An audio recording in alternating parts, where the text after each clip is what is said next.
they would talk about how to gear the service, how to get the people to give more, and then the things that they'd done that they would do outside of church. Faith and Failures Podcast. We got a different setup today. So some of you have been following the podcast for a while before there's even a live stream situation. You know that my main thing I did when I first started out, kind of in my mind, the first chapter of the entire podcast was interviewing people. Like I almost interviewed once or twice or sometimes 3 times every week. So if anybody ever wants to be interviewed like you're going to see today in just a second, we can also do it online, where we can do a Skype or Zoom situation. But my whole, I guess you would say, burden for starting this podcast was bringing unity back to the body, like not divided by denomination, but people just searching for truth together. So a part of that searching for truth, and if you don't know God, you need to hear stories from people that didn't know God, didn't care about God, didn't want anything to do with God in their life, but came to a very real place in their life where God showed up and made himself really known. And I'm a product of that. I am one of those people. One of my very first episodes was talking about my story and where God brought me from and the meth addiction and all that stuff. So that's my heart. It's, most of you know, I'm a pastor as well. So that's my heart as a pastor, to reach those that are lost and get the message of Jesus Christ to them. So recently here in our church, my man, Kenny. So he's got a story. This is Kenny Ford. Hey, everybody. He's ready to tell his story. So when I was talking to you about all this, I said I kind of want you to start back at the beginning. So how far back you want to go? Well, I guess we can start at the beginning, since some things need to be shared that kind of goes along with my life and turn me into the person that I am. As far back as, when I was going to be born, I guess you can say, I tell everybody, I guess God had a purpose for me, because in a way I wasn't even supposed to be here. And I say that because, I've got my other siblings that are older than me that, so my mom and dad had them, and then all within a year of each other, seemed like. And then there was during that, after Mike, my brother Mike, my dad decided to have a vasectomy. So Kenny Ford wasn't going to exist. And so 6 years later, my mom pops up pregnant. And I can understand, my dad wait a minute. he thought the worst, Yeah. So it caused conflict and everything. And my mom, being the sweet, sweet person that she is, she begged him to go get a test of, back in the 60s, whatever test they had, but she begged him to do that. And, I guess he used that as a crutch, so I was probably barely a year old, and he decided that it was best for him to leave all of us on Christmas Day. And how many of there are you? There's 5 of us. So there was 4 that got to enjoy them together for several years. And so I don't remember, him being around as them being together. But my mom worked really hard and kept us all together, as one group. And so, growing up and not having, a dad in my life, came with a lot of struggles. Yeah. And, if you've never been without a dad in your life, it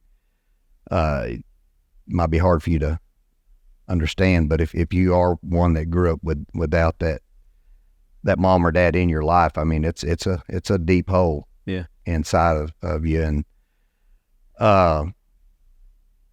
so I'd always just heard, that my dad was an alcoholic and left us, and, didn't know much about him or anything. But I knew I had an emptiness, and I struggled. But I did have a stepdad, because my mom had met him and got with Sarge. I was probably a year and a half old, so I always had a male figure. Now, when you were going through all this and the separation and all that stuff, were your parents in church, Christians at all? Was God in the picture at all, or y'all just raised? No, we were just now later in life, my mom, I don't know how much she took the other kids to church. Yeah. But I know after they started moving on, because there was a 6-year gap between me and Mike, and even more between the other ones, then my stepdad and my mom had a son of their own. And so it was just me and him at home together for a while. And then they started going to church some and trying to take us to Assembly of God Church and different things. But I was a teenager at that point, so I was rebelling. You already had some bad seed. Yeah, I already had some. Yeah, didn't want to go, didn't want to be there. Yeah. But now having the stepdad that I had, he's passed on. He was a good provider. We never went without food. We never went without clothes. We never went without a roof over our head. So he was a good provider. But we grew up, he was a sergeant out of the Army, so he treated us like soldiers. Yeah. And, in some things it was good in life to learn that structure, because he always said, your word is all you have in this life, and you better keep it good. So he distilled them things in us of that nature. But there was no tender love, no put your arm around, your son and take you places or do this or do that. And so we learned very early that if you didn't want to be in trouble or made to do certain things, when you got up, you left the house and you didn't come home, until dark. And you were allowed to do that? We were allowed to do that. Okay. Yes. Yeah. My mom, bless her heart, keeping up with everybody, she never knew where we were during the day or what we were doing. Really? It was just out of sight, out of mind kind of deal. And we done anything and everything we wanted to. My mom wouldn't let that fly. and, but then again, circumstances. And when she hears us talk now, the stuff that we went through and things that we've done, she said, I can't believe y'all done that. Nobody wants to believe their little baby their kids would do something. But when we were going to church, a little bit, it was weird. Even though I was rebelling, I always seemed that I felt a tug from God. Yeah. In a special way. And, didn't understand it at the time or anything. And, and so when I look at different things throughout my life that's happened, the devil, and when it started off with my dad having a vasectomy, me not even supposed to be here, and then I'm here. Yeah. And we find out later in life, because there was no test done, I just had to believe my mom and trust her. But later in life, then he had another son, Shane, with another lady. And there's your test. Yes. That one'll stick. He looks just like the Fords, and I look like my brother, so... You can't run from it. When y'all start coming into church, man, I was like, wait. Yeah. Ford. I know. Right. And so there was several different things, and I'll move forward and then come back to a little bit. But so from not even supposedly to be born, and then there's been several different things in my life that almost took my life. And so God seen fit for me to be born, and he seen fit to let me survive these incidences. One of them was in 2009, my colon ruptured inside of me, and I didn't know it, and I just thought I had a stomach ache. And so I'm pretty tough and just high tolerance of pain, so I didn't think that much about it. And I went on to work. I didn't call Shelly, didn't tell her nothing. And I come home about 4 or 5 o'clock that day, and I come in and I told her, I said, babe, I said, I've had a stomach ache all day and I'm going to take a shower and go to bed. And she made a joke and she said, Kenny, if you're not going to eat supper, you need to go to the hospital. And we laughed at Something is wrong. Right, because she said, something's wrong with you. And I said, no, my stomach hurts. I'll be all right. Yeah. So I take a shower and I go to bed, and I never woke up or anything during the night. She come to bed sometime or another, but about 3 a.m., she said she could feel my heart beating through the whole bed. And by then, when she tried to wake me up, I was already delirious and just about gone. I was so septic from my stool spilling inside of me all day. Wow. It's no different someone stabbing you in the stomach and you trying to survive it. Yeah. You know? So she didn't even call the ambulance. Her and my youngest daughter got me in the truck. She rushed me to the hospital, and they run me through. And at that point, I couldn't respond to them. I couldn't move or anything, but I was laying there and I could hear the surgeon. And he asked her, he said, do you have kids? She said, yeah, we got 2 daughters and a young grandbaby. He said, well, listen, here's what we're going to do. He said, I don't want to alarm you, but I'm going to pray for him and I'm going to open him up. But he said, you need to tell them to come up here and kiss him goodbye before I take him in, because I've never seen anyone survive this many hours being this septic. Wow. And so I heard all that. So I'm sitting there and I said, all right, God, I mean, if you're through with me on earth, I mean, I can't do much about it. I understand. I said, but if you're not, I sure would like to hang around a little while so my kids grow up and, Yeah. you know, and see my grandbaby. And how old were your kids about this time?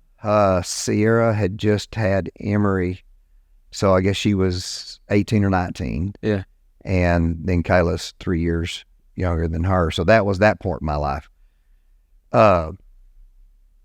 So, and then I faded out. After that, they put me out, rushed me in. And I'd never been in, as far as I know, I don't think I've ever been in the hospital overnight for anything my whole adult life. And I guess I hadn't either. And It's serious. They keep you overnight. Yeah. So I stayed 6 days in the hospital, but Shelly said I was out like for 3 days, and they had me on morphine and everything. And so when I started coming to, I wasn't sure. I questioned myself because I was laying there and it was like I couldn't hear anything. I couldn't open my eyes. It was solid dark. And I thought, man, I done went to hell. It's like, why do I feel so? I really thought I went to hell. And so all of a sudden I could start, it was getting brighter in there, and I could start hearing some voices in the background. Kind of everything was fading back in. Huh. Yeah. And so I was out like that for about 3 days. And during then, I didn't know what I was doing. Shelly said a pastor had come by to see me, and I cussed him out. And like a person, like a hospital pastor? Like, no, I mean, it was a preacher that we kind of knew. Oh, okay. And my mom had come by to see me, and they said that I was cussing her and different ones. And I tried to tell them I was sorry, and they said, well, you know, from abundance of the heart, the mouth speaks. And yeah. They like that scripture. Yes. But I was out of my mind, so I wasn't held accountable for that. So yeah. But anyway, I've heard some stories. That was one incident. And then when I was called I felt a calling to preach, you know, I went evangelizing for a little while. Now hold on, let's slow down a little bit. Now how old were you when you and Shelly got together? I know you said she couldn't leave the house unless she was like 15 and a half. Yeah. And so they wouldn't take her away from the house until she turned 16. Okay. And so there's 4 years. So you're a patient man is what you're saying. It was only a few months where I could date her away from the house. But I went over there 7 days a week. Well, yeah. Full-time job trying to rein that in. Right. So since we shot forward, let me back to my childhood. You know, so many different things that happened, but probably the worst thing that I struggled with my whole life was, you know, one, I didn't have that real dad in my life, so I had that empty hole. And I guess, I don't know if it's from military or what, but see, we grew up in East Texas right here, but my mom and stepdad moved us so much that I never went to the same school twice. Yeah. Ever. And till So you never repeated a year? Is that what you're saying? yeah, right. So That's a lot of moving. it's a lot of moving. I mean, it's a wonder one of us boys didn't become house movers, or So a moving company. it's just in you. But so I struggled so much because we couldn't settle in, and every school I went to, they were all on a different level, Yeah. and I could never get caught up. So I just accepted the fact that I was dumb. I literally, I believed that I couldn't be taught. I thought I was a really dumb, because I didn't know we were the only ones that moved around. I thought everybody moved around. I mean, it wasn't aware to me Right. that we were the only ones that were doing it. You're not living in anybody else's house, so you just think everybody else is doing Right. it. Yeah. And so we just went with the flow. And so every school I went to, even when I was little, I just had to learn how to fight and struggle. Because you're always a new kid getting I was picked a on. new kid, and and so I carried this throughout my adult life, that I was real standoffish. Yeah. And I'm always been extremely territorial. What's mine is mine, and you're not taking it from me. Right. And because every time we moved, we lost stuff, and we, And also with that many siblings. yes, yes. But I tell you what, we could pack up in an instant I bet you can. and be gone to another place. I mean, Yeah, built-in movers. That was kind of smart on their part. yeah, yeah. And Sarge, he didn't know how to correct us in a right way. So And is that what you called him? Like Yeah. that was the yeah, all y'all Sarge out called of it? the Army, so he Huh. Sarge to us, yeah. And so we didn't get whippings, we got beatings. Yeah.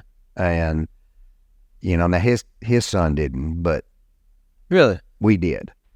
And So he had a kid that lived with y'all too?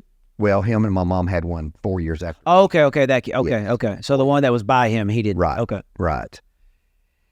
And so having to move around like that and start over, I had to fight every day. And then I was, I could never catch up. I always thought, I was just dumb and just had to struggle my whole life with everything. And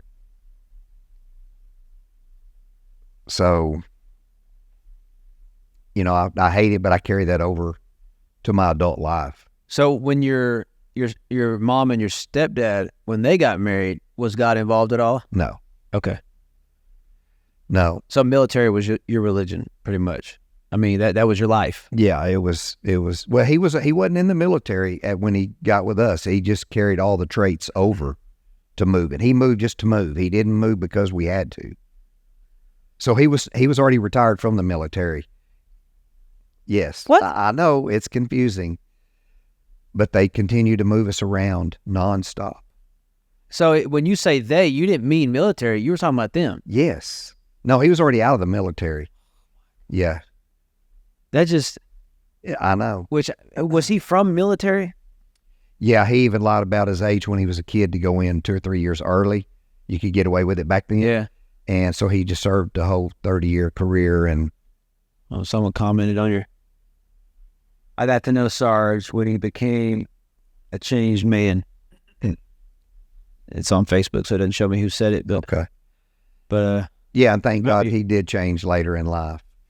But through that, came to God and changed, or Yes. just changed? yeah, he came to God Okay. and changed.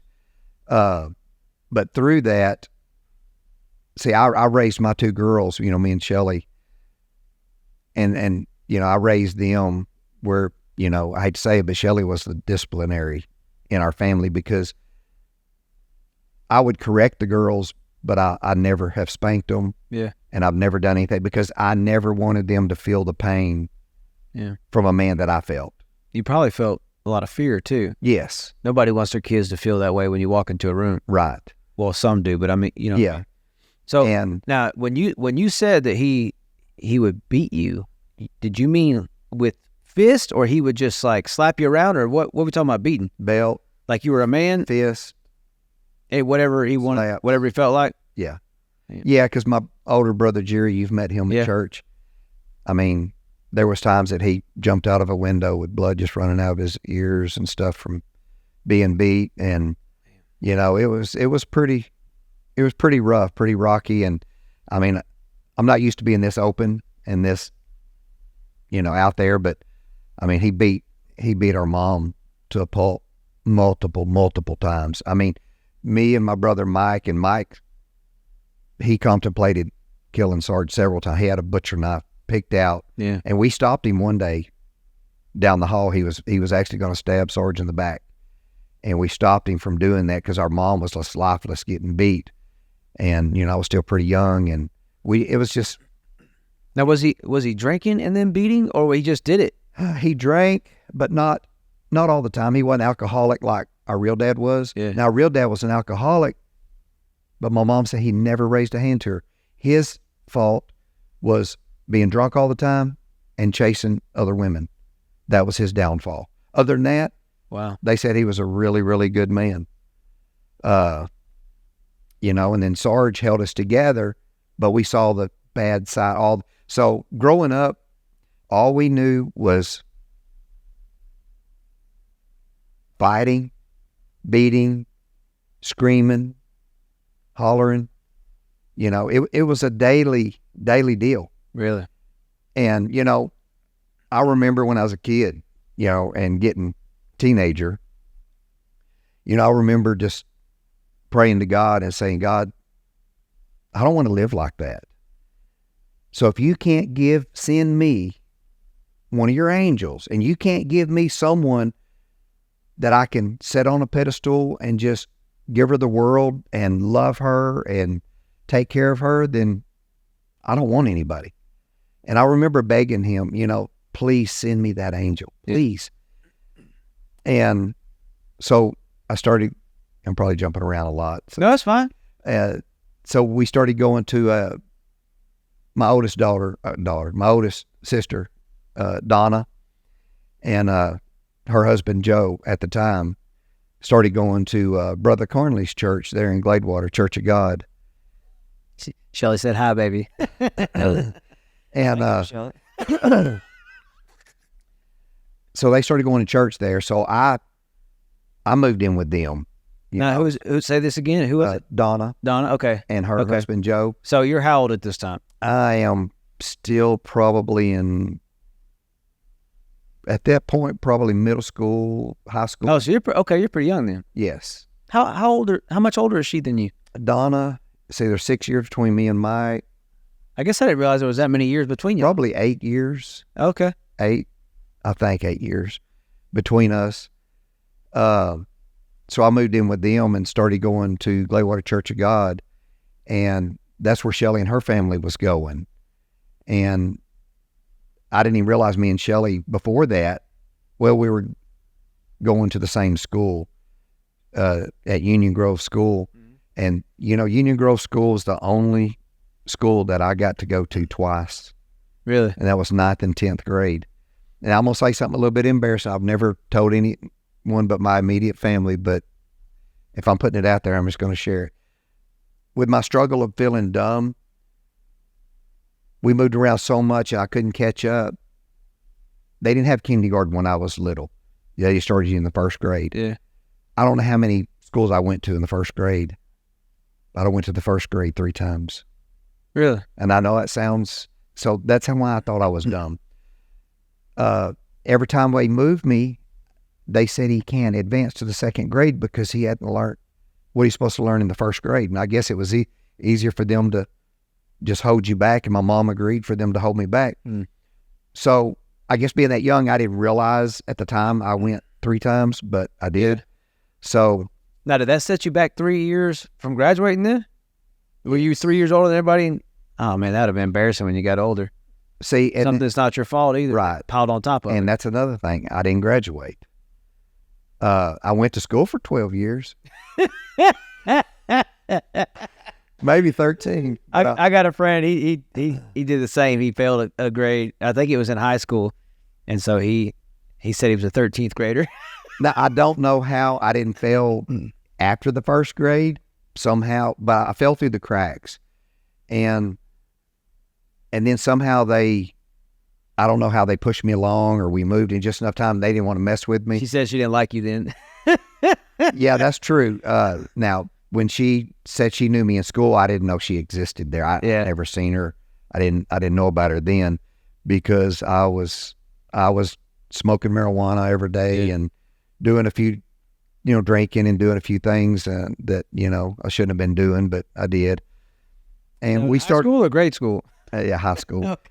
So when we started going, I moved in with Donna and Joe, and we started going to Gladewater Church of God, even though I felt tugs from the Lord and everything, I'd really never truly gotten saved. No one ever walked me through that. And so I got saved there, and, Joe was becoming a preacher and a pastor of a church. And, so, I felt, a really good connection with God, and, wasn't sure what he wanted me to do and all of that. And at this point, you're feeling this tug. Have you already accepted Jesus, or you didn't really know what was? I didn't know what was going on. I knew every time I was in church, I felt a special, and maybe everybody felt that. I don't know, but I know it was special for me. And the kind of person I am, and I'm still that way today, I make God show me, without a shadow of a doubt, because, I'm such a real person, and if I love someone or I want to do something, I give it my all. I mean, I go all or nothing. Yeah. And, so I don't know, am I jumping around or No, go ahead. So going through all that stuff, I really, really struggled as a kid growing up with all that. And, and I carried it into my adulthood, and the anger, I guess I don't know where all the anger came from. Yeah. But it was so built up inside of me that sometimes I didn't know how to control it. I didn't get in a normal fight. I mean, if you were going to fight me, it was to the death. We were going to, and you didn't play by the rules, did you? No. Which, if you're fighting, what rules are there? Right. Win or lose. Yeah. Two choices. And then when you're forced to fight, every school you go to, it changes you as a person. And now, when you say forced to fight, was it because maybe you had been picked on, or was it because that's the language you spoke from being done that way at home? See, come on, baby, you okay? I'm not sure, what all it consists of, but I go back to, say, junior high, because we didn't own homes. We rented everywhere. Yeah. And so they moved us to Spring Hill one time, and I don't want to call that school a preppy school, but when I went there was a doctor's kids, and and they'd all been friends their whole life. I thought that's what it was over there now. Yeah. And I've always been real quiet. I'm a loner. If you'll leave me alone, I'm great. Yeah. But these kids begin to pick on me, and I'd give them every chance to back off. Man, I just want to exist. Right. Because I hated school. I didn't want to be there. I had to be there. And so I went up to the water fountain. I was getting a drink, and this kid come over, and he grabbed me from behind, and he was going to jerk me away from the water fountain. He said he drinks first and then I do. Well, so I just latched onto the side and told myself, if he moves me, he's moving the water fountain too. And he couldn't pull me off of it. So he got embarrassed in front of his friends. And so I tried to tell him, I said, man, just leave it alone. It's okay. And so after that, somehow they got my phone number to our house.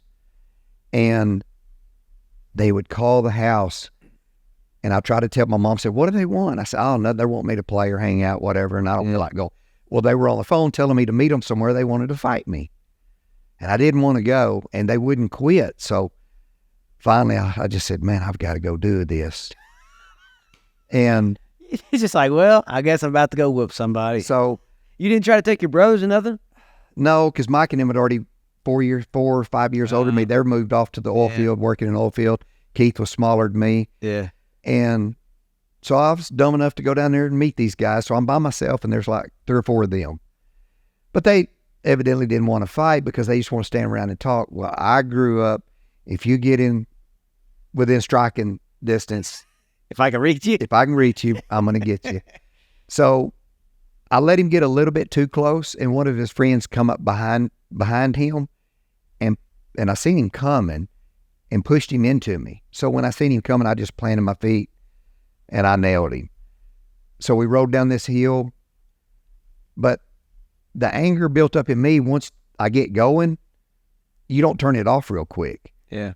And so I kind of blacked out, and I beat him, and then I grabbed this guy, and we was by this chain link fence, and I grabbed his hair, and I just started raking his face down one side of the fence and back down the other side of the fence. Finally, they hollered enough, and they pulled me off that I stopped. You know, and I'm sorry that had happened, Yeah. but I told them they didn't want to go there. Y'all kept calling me, and I picked up the phone. And, you know, I was never good in sports or anything Yeah. because I never was anywhere to learn anything. Right. Okay. So at this point, these guys were still trying to push my buttons, and we were in gym class one day, and I'll never forget Clay. I can't remember his last name, but Clay was a big boy, and everybody was scared of Clay, and the coach was going to have us all wrestle each other. And man, I'm sitting there sweating, and he looked over, he said, Coach, I want Kenny. I said, man, and back in the day, my name was Skinny Kenny. Not today, but it was Skinny Kenny. But I had something inside of me that I knew I had to stand up for myself. Yeah. And so I told myself when he picked me, I mean, it's like, oh man, here we go.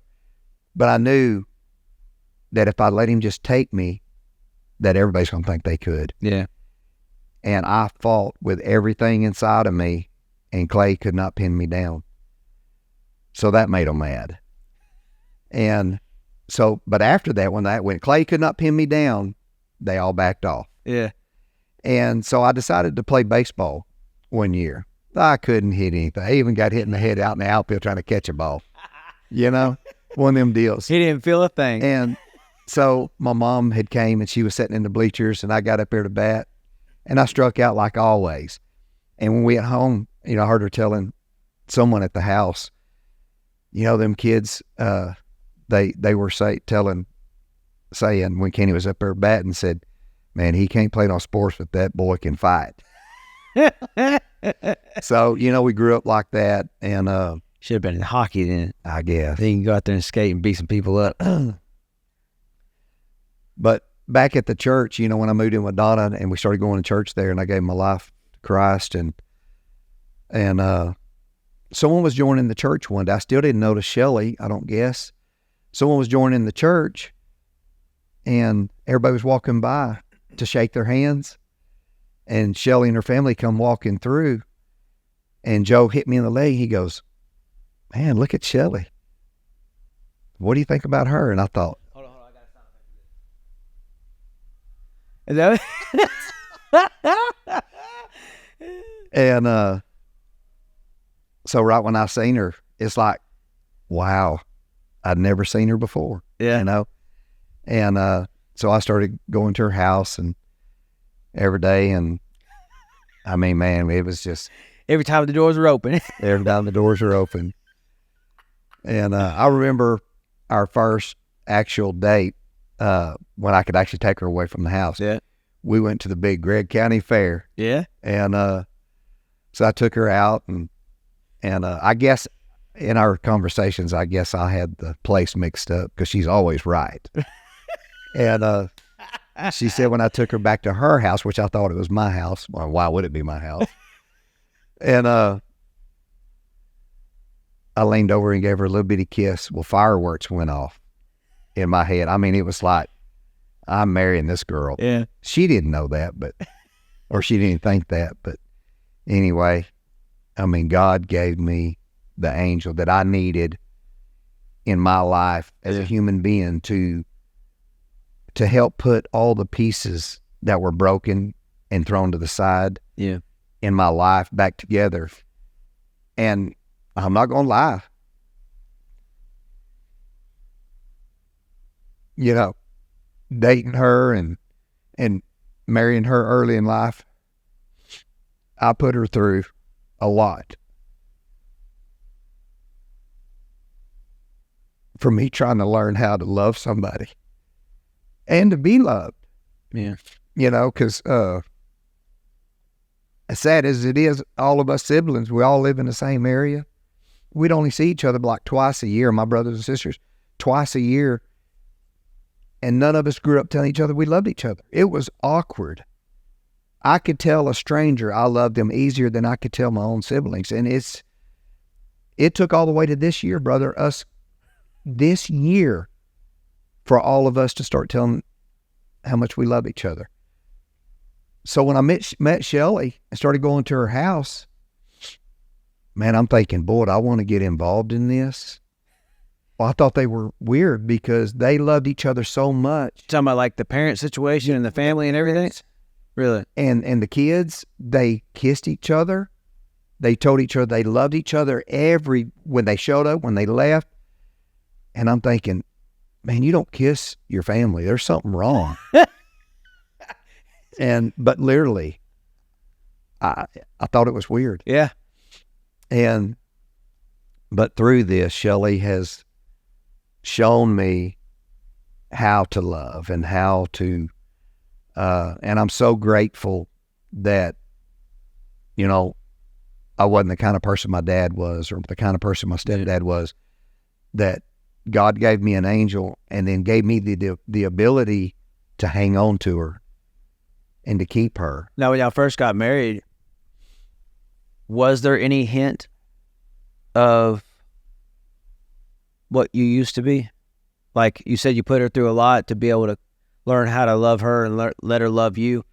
Were you still like really rough around the edges, or like what was it that? Yeah. At the beginning, what was it? Because I'm only seeing you from this angle, so I don't know exactly what. I still carried anger. Yeah. Everywhere I went. I mean, our first year of marriage, I mean, because I hated my jobs, I hated everywhere I was in different things. So I was just angry inside of me. Yeah. And so I'd work all day, and when I come home, she's a normal young wife and just wanted to ask, how was your day, or how was this, or how was that? And that was too clingy for me. And I remember she was kind of tugging on my shirt. It was a Friday, and I come in and she was just kind of tugging on my shirt a little bit. Just, hey, how was your day? What do you want to do today, or whatever? And I reached up and I literally just ripped my shirt off of my body, and I said, here, just take the shirt. And then I was so mad at myself for treating her that way for no reason. There was a plaque hanging on the wall, and I just grabbed it and I just started banging it until it just started falling apart. And then then I put my fist through the wall. Just built up stupid anger for no reason. Now, did she know that of you? Did you show that at all when you dated, or did you lock it down quick enough where she couldn't think about it? No, because we dated for 2 years. Oh, did you? Okay. Yes. So she knew I struggled with just holding my hand. Yeah. She knew I struggled, with the anger issues, because there've been times anybody's gonna fuss and argue over little things, and little things. I had a brand new truck one time, and she had got mad about something, and she said, "I'll just get out of the truck and walk." Well, no, you're not going to do that. No, ma'am, you ain't. And I remember I slammed the door or something. She said, "That's a new truck." And I just beat all the way down the side of that brand new truck to show her this is just a truck. That's an expensive lesson. Honestly, God had to blind Shelly to allow her to stay with me. through all that. And, you know, I'm so grateful that she stayed and endured it, but I'm so, you know, disappointed in myself for how long I carried it through our adult life. You know, of how I grew up. I let that, probably any normal person would have left something, you know, like that. Cause she'd never been around anything like that, but she loved me unconditionally. And, you know, I've never in my life hit Shelley. I've never done anything like that, but, you know, during that first year of marriage, we would argue and everything, and she got to where she wanted to stomp off and go to the bedroom and shut and lock the door. Well, you're not allowed to do that with me, because Kenny was dumb enough to take the door off the hinges and hand it to you. Yeah. And I ain't talking about using the hammer to pry it off. I'm talking about beat the door in. And you got to get something out of it too. You got to be able to beat something up and then make your point. Yeah. And what was weird about me was I only become satisfied once she got upset. Once she got mad or upset, then I was okay. Like you felt like you accomplished your goal. Yeah, it's weird. I probably need to go see Bill, but anyway. Well, I'm gonna try to get him to be on the podcast too. Maybe we could do a counseling session on the live stream. Yeah, that'd be good. So I was going to teach Shelley a lesson, and it's always a good place to start with your wife. So we had a couch that was sitting out in the middle of our living room floor. So I told myself the next time she's going to get mad and walk off to that bedroom, I'm going to teach her a lesson. And so the argument happened, and she's going to storm off. So she would be standing on the back side of your couch, heading towards the bedroom. I was on the front side of it. She wasn't even 100 pounds. So I reached over, and I snatched her, and I drug her over the back of that couch where she's laying on the couch. And I told myself, I'm going to teach her a lesson. So I reared back like I was going to hit her to straighten her out. And her eyes got really big, and she, pow, pow, she hit me in the nose with one fist and in the lip with the other, and bloodied both of them. First time I ever had a bloody nose and lip at the same time in my life. And she looked straight at me and she said, next time I'll kill you. And she meant it. That fixed all that. And then he felt deeper in love. He was like, that's my kind of woman. That's funny. But, man, she's the best thing, other than get saved, is the best thing that's ever happened. So let's do and it's not a turn, it's actually a step. So if people coming into this video, they're watching and they're looking at the title, there's so how long ago, we won't go to throw people under the bus, but if you want to give a little bit of detail of, so when you and Shelley got married, were y'all in church and saved, or what were you doing then? You were in church and saved? Okay. She commented. Always say that. She's putting your business out there while you're putting hers out there. I know. So, okay. So y'all get married. How far after when y'all get married do y'all start having kids? Is it pretty soon, or y'all wait a little bit, or? Yes. Sierra, I think we were married a year, a little over, when we had Sierra. Yeah. Well, y'all start having kids. Are y'all still going to Gladewater Church of God, or did y'all start going somewhere else? Or has it been a while since you even been there? Yeah, Brother Cornley had moved off. Yeah. And that's right, because he used to be over there. Yes. Okay. Yes. So we were still going to church because Sierra we didn't have Kayla yet. Sierra was still just a real little bitty baby. Right. And we were going to church, and we were really trying to do the right thing, going to raise her in church and everything. And this is probably where church hurt started for me and Shelley. So this pastor had taken over, and so we were going there, and back then, I mean, there wasn't any money to be made, you know, so we didn't make hardly any money. And it come down to the point to where we needed, I looked at Shelly, I said, we can either pay our tithes this week or we can buy formula and a little bit of diapers for Sierra. And, you know, and then I told Shelly, I said, well, listen, God is a merciful God. I'm not going to watch my baby not eat. Yeah. So I'll catch my ties up. I'll do something on the side, or I'll do something, and I'll catch my ties up. Yeah. So I went and bought some formula and some diapers for Sierra. So we go to church that Sunday, and we didn't pay our tithes. We didn't have the money. And service wasn't even over yet. And, it was just barely over, because they'd already, everybody's out in the foyer. And that pastor come up and put his arm around me, and he said, Kenny, he said, I noticed you didn't pay your tithes. And for one, it embarrassed me. And so I was trying to explain to him, sir. Wait, that was the Sunday you didn't pay? Yes. And he already knew? And he already knew.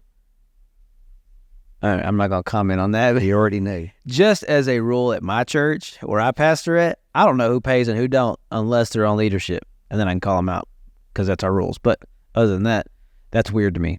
Yeah. So I looked Now, were you in leadership? I'm sorry. No. So you were just an attendee that was going there? Yeah. And so when he told me that, and I said, sir, I said, let me explain to you. I said, I will make it up. I said, but I had to get some diapers and formula for my baby. Yeah. And he said, no, let me tell you what you do. He said, next time you pay them tithes and you let God supply it. Okay. Yes, sir. So I don't know if it was the next week or a couple of weeks went by, we were in the same predicament. So I looked at Shelly and I said, I'm not getting scolded again. So we're going to pay our tithes. We're not buying Sierra no formula. We're not buying no diapers. And me and her didn't have anything either. We paid the tithes. The preacher, or not one red soul, came to our rescue. Not that we ever wanted handouts, ever, but nobody. And I guess God laid it on my mom and Shelly's mom's heart, because they come to, I can't even remember now if they came to Shelly or what they done. They gave us some money, some food, something, but they took care of us. And I know that's God's way of taking care and providing for us. But being young, married couple like that, it would have been nice if it came from the church. I mean, right. You'd think. And because it had gotten, during that time in our life, it had gotten down to where there was, after we bought Sierra some diapers and stuff and done everything, there was one can of tuna fish and one box of macaroni and cheese is all we had. And Shelly took it and she mixed it up and she divided it out in little bitty pieces. And she stayed home with the baby, and I worked. And I remember lying to her and telling her that I didn't want to eat. I wasn't hungry. Yeah. So that Shelly would eat and take care of the baby.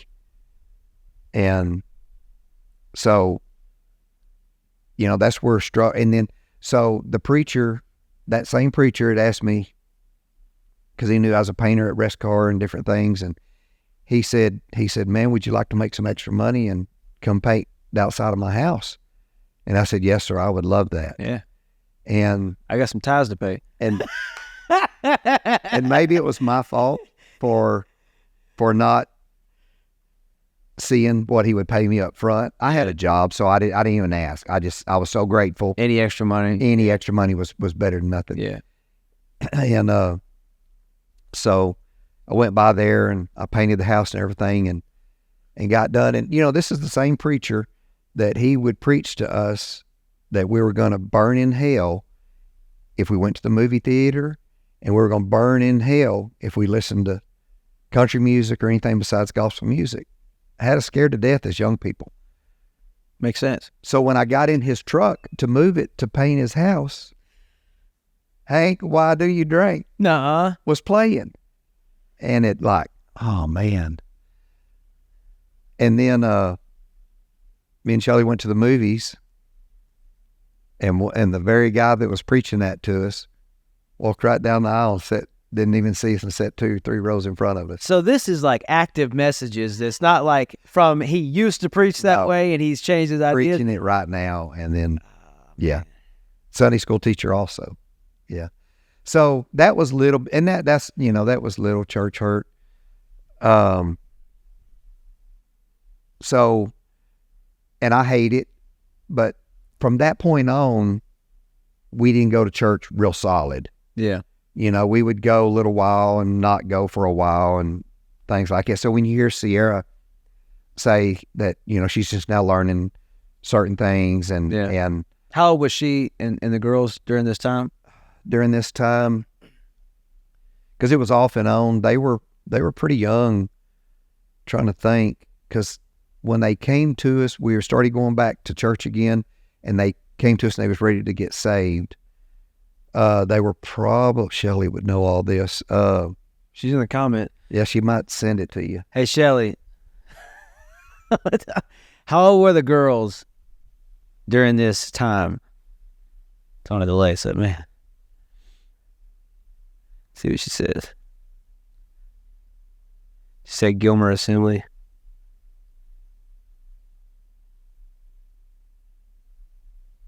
I should probably comment in a minute. It'll pop up. But I was just curious, kind of. I'm sure it was in their earlier years. They wouldn't have been at home.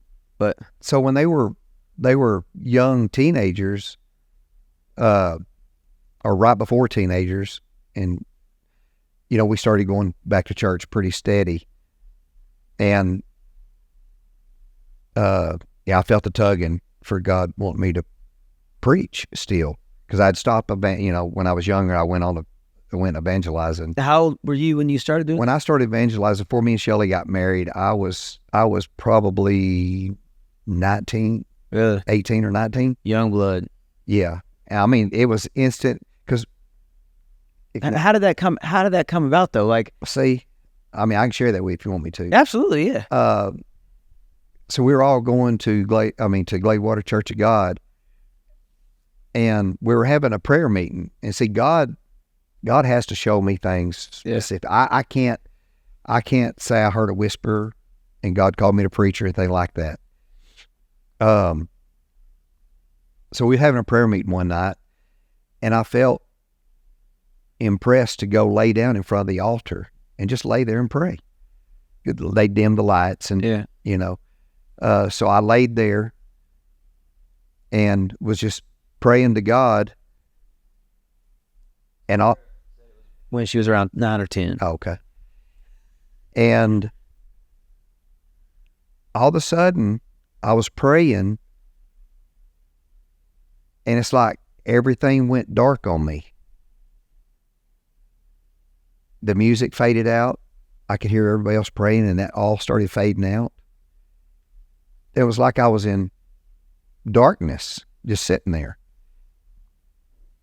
And all of a sudden, I seen a really bright light come on. And I can't say it was Jesus. I can't, but 2 hands reached down and picked me up off the floor and said, I want you to walk with me. And I said, okay. So we started walking down this path. And we were on this small path, and we're walking, and I noticed there was a fragrance of just, I really can't explain it. I've never smelled it since. There was a fragrance of purity, peace. Just, it's just hard to explain. And I said, where are we going? Because we had been walking for like 3 days down this path.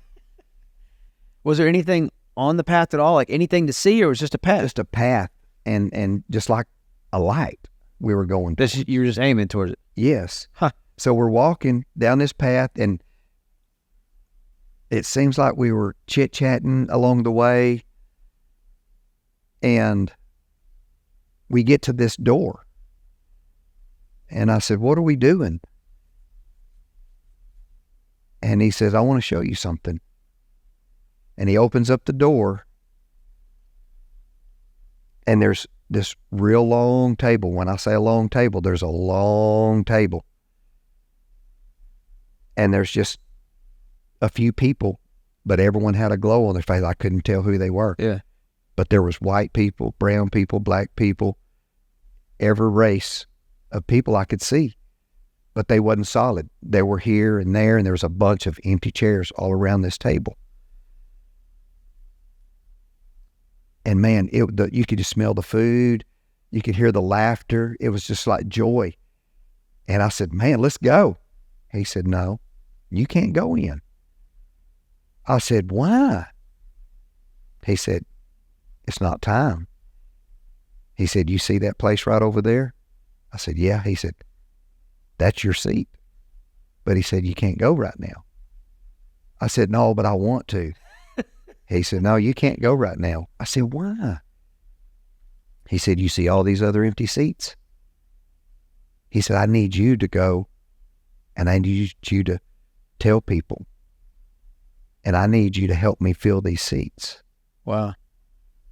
And I said, Lord, no. No, I don't want to go back. I want to come in. He said, you can't come in. I'm not ready. Wow. And all of a sudden, what it took us 3 days to journey up to this door, instantly, I'm back in darkness. And I'm sitting there, and then I see that light again. And he said, now I want you to get up, and I want you to tell everybody else. I want you to prepare everybody else. Wow. What you've seen. And I was like, there's no way. And all of a sudden, the music started fading in. Yeah. I could hear the people. My brother-in-law, Joe, and Brother Carnley, I'm sure he still remembers this. They said they come over to try to pray for me. They said I was stiff as a board. 3 hours I was out, but I traveled for 3 days. They said 3 hours I was in a nonstop. They didn't know what was going on. Wow. And the Lord had took me on a journey to show me. And that's how God called Kenny. Now, I messed it all up. And I was so eager and so excited that I quit my job. I went to the next camp meeting, instantly lined up, booked up for almost a year, and could have booked up even more. I didn't know nothing. Yeah. All I knew is what God showed me. You weren't contaminated. And what God had laid on my heart. Yeah. My boss said, you're just going to quit your job. I said, yeah, I don't need it. I don't even know how, brother. They didn't have, I've never traveled on my own. I have separation anxiety really bad when I travel and different things. But you didn't then? It was God Almighty. Yeah. I had a car that probably should have never made it. And I never broke down one time, brother, Dallas or nowhere. There was no phones. There was no cell phones. There was nothing. And they didn't even have the little maps on the computer. They had just the big maps, and that's it. And old school, baby, analog. And I wasn't smart enough to read one, you know. But you made it. I don't know how I made it. Brother, when I think back right now, I think, how? It had to be strictly God and himself. So I went and held these revivals. Here, I'm just a kid. So were you credentialed in the Church of God, or you just started? No, I never. Yeah, they just. You just had connection. Oh, okay. Yes, they could. They would let me start, and then I would have to get. That's cool. And so I was doing that, and you know how the devil works. Yeah. Very well. I'm the type person. If I'm in, I'm sold out. You're not going to get half of me. Yeah. You get all of me or nothing. And I thought I expected everyone else to be that way. If you was a pastor, I held you to a higher standard. And now I ain't gonna say every pastor that I stayed with was like this, but the majority, is sad to say, they were. they would talk about how to gear the service, how to get the people to give more, and then the things that they'd done that they would do outside of church that I actually seen. It was just heart-wrenching to know that they're living two lives, Yeah. you know. Excuse me. And I expected them to hold themselves to a higher standard. And it began to discourage me and let me down. So you saw all this in the traveling around? Yes. Is that how you got all that information? Yes. And then I knew I wanted to marry Shelley. And Oh, so you hadn't married her yet when you started doing all no, this is before we got married. Okay. But we were together. Out of our whole history, that's the only time that we were, and I guess she'll say we broke up, but I don't think we. But anyway, I took her ring. You were dating the Lord Yeah. for a period. Yeah, I took her ring back and different things, and just thought my life was going a different direction or whatever. I was confused, and I was on the road, and I thought, man, I can't be out here doing this, and these people that they're not even, and I just got my eyes on man. Yeah. Is what I done and off of the goal. So before I came back though, She says you actually broke up with her. I know, baby, I'm sorry. This is his story.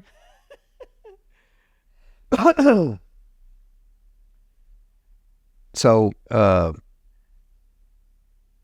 last church that I went to, that I held a revival in, I went there and I preached the week, and the pastor really stressed how bad he needed help. How bad he needed someone there to. Like to you or just in a message or what? No, to me. To you? Yeah, Okay. he really would love for me to stay and help him out. And, I guess I was young. I didn't know which direction my life was going to go. I thought I was doing the right thing. And that's why I preached about my first message in your church was you can be doing the right thing for the wrong reason. Yeah. So I thought staying there and helping him was what I was supposed to do. And at that moment, I got out of God's will for my life. And Now, did you, of course, you said you were young. Of course, when we're all early 20s, our brain hadn't even developed yet. But did you feel at the time that you were stepping out of God's will, or you just thought maybe this was the next step of where God was leading you to in that moment? yeah, I was confused. I thought. Did you have reservations on it, or you just thought maybe? Because my heart wanted to go back home to Shelley, Yeah. but yet I wanted to preach. And he needed help. Yeah. And so I stayed there, and I got a job, and that during then was when, I say the devil tried to kill me several times in my life, take me out where I wouldn't do God's will. Yeah. So I got a job with a bridge company, and I don't know if y'all, but anyway, I ain't gonna name the bridge or anything, but anyway, it's a real high bridge. Yeah. And we were at the middle of it, and from the middle down to the Mississippi River was 1 mile. From the bridge down to the water was 1 mile. Wow. And That's a long drop. It's a real tall bridge, real tall. And there was a Spanish guy there I was working with, and I was able to witness to him for a couple of weeks, and then he accepted Christ. Huh. And so I know God still used me in them times. And so one day we were fixing to put another section together. And so the concrete truck, inside the bridge, there's concrete trucks can be inside the bridge, not out there where the cars would be, but inside there, it's a whole nother deal. So we drive our trucks through there. But anyway, we were in there, and the black guy the concrete guy, he swung the bucket around, let the concrete out. Yeah. And it hit me and the Spanish guy and the Spanish guy went over the side, and the black guy barely caught me and pulled me on. He saved my life and barely pulled me back on, because I'd have been gone too. They never found the Spanish guy. Once he hit, they never found him. I quit that day, and I just told the pastor of that church, I said, listen, I'm going home. Things are just, I don't know. It scared me. And so I traveled back home and got my little brother. He had a 69 Chevrolet pickup truck. And, you know, them big old steering wheels got steel bar in them. Well, we're coming back to get my little bit of stuff so I can go back home. And we're probably 2-3 miles from the church or my apartment where I was at. And a guy in the gas station comes straight out. I never even hit my brakes. When I hit him in the side of his driver door, it was a full-fledged 55, 60 mile an hour crash.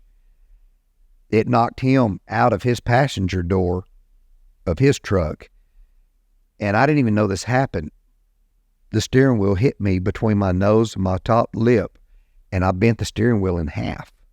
Should have broke my neck, should have knocked all my teeth out. The motor of our truck come in, so my little brother hit the floorboard, and the motor come in and pinned him in there. So I jumped out and run around to his side to get him out. Once I got him out, all the bystanders were looking at me and said, man, are you okay? I said, I'm fine. I didn't get hit. And they're just, I guess they're seeing my lip just instantly swell up, and they're looking at that steering wheel. And I took about 2 more steps, and then I passed out. Yeah. And then when I come to, I was in the hospital, and Shelly made so much fun of me and it done went down by the time I got home to see her, but my lip was swollen up over my nose. Holy moly. And I mean, it didn't knock my teeth out or nothing, but it could have killed us. Yeah. You know, so we left, and, you know, and that pastor was, so I got my eyes on man from that day forward. I moved back home, and then me and Shelly got married, and we tried to go to church with the kids off and on. Then all that happened with that other preacher and different things. And I told her, I said, listen, can't do it. I can't be the only one that's trying to do right. So when the girls got older, I stayed out of church off and on. And then we started going back to Gladewater Church of God. It's another pastor there. Mm-hmm. And God started tugging on me to preach again. Every time he's always wanting me to preach. And so I started preaching and got to where it was about every Wednesday or every other Wednesday. Everything's going good. You know, when you just feel something's not quite right, but you can't pinpoint it. You don't know where it's coming from or what. So we're sitting there in service, and these 2 kids are demon possessed. Now, I'd seen this through church from a distance. I'd never been hands-on or never been confrontational with Satan in this form or fashion. And so we get up there, and the pastor calls me up there with them. And, you know, my life's right. You know, but I've never done it before, fought with Satan like that. And so we're casting demons out of this boy. And then it's time to cast the demons out of this girl. And she raises up in a man's voice. And she looked straight at that pastor. And she said, why don't you climb on me now? You didn't mind climbing on me in private. And he falls backwards and jumps backwards, running, and shoves me up in that devil's face. It sounds like your wife when she said, I don't care what's going on. I will push all y'all down, and I will be the one that makes it out. He pushed me up in front of that, and I rebuked that demon. Yeah. And he went out, and the girl got delivered. But Satan was trying to tell on that pastor. What came of that? He got away with it for a long time. So it was actually true. It was actually true. And it come out later. Now he don't have his credentials anymore or anything. It took like 20-something years.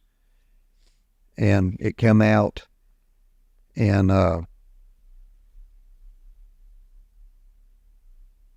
but we knew something, was bad, wrong. And after that, I told Shelley, I said, I can't do it no more. I cannot, all these. So I didn't go to church, and I made a statement right then. I made it to God. And that was the one we were just in. Yes. Sunday. Yes. I forgot about that. And I made the statement to Shelley and God and everyone else that knew me. I said, I'm done. Not done with God. I love God. But I'm not preaching. I'm not ever stepping foot in another church.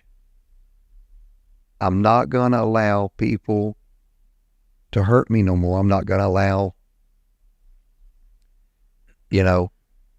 people to, I don't want to see them live these two lives.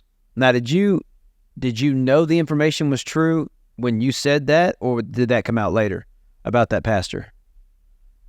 About him? No, it came out later. Okay, so so what was the straw that broke the camel's back in that scenario? Was it? I was self-employed, and back then God had blessed us so much. I mean, we were making a lot of money. Yeah, a lot of money, and they pulled from us a lot. Yeah, and they would only bring us self-employed people up to lay hands on us, so we'd make more money and get more money to the church. And if me and Shelley ever done anything, did that work? we'll lay our hands on each other. We'll pray at church, son.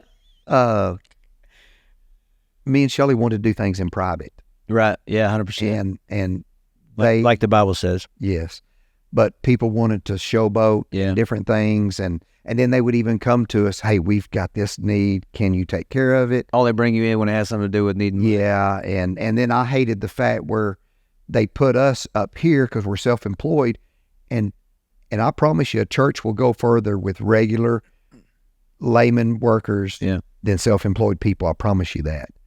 And they got left out and pushed down because they wasn't bringing in bulk money. And I told Shelley, I said, I'm done with people. Priorities are wrong. Yeah, I'm done with people. And so there wasn't an actual like something happened. Nothing major. It was just kind of a slow kind of. Yes. It's time. If I'd have ran into some preachers and different people that really were true to God and really lived the same life in church, outside of church, that's what I was looking for. Yeah.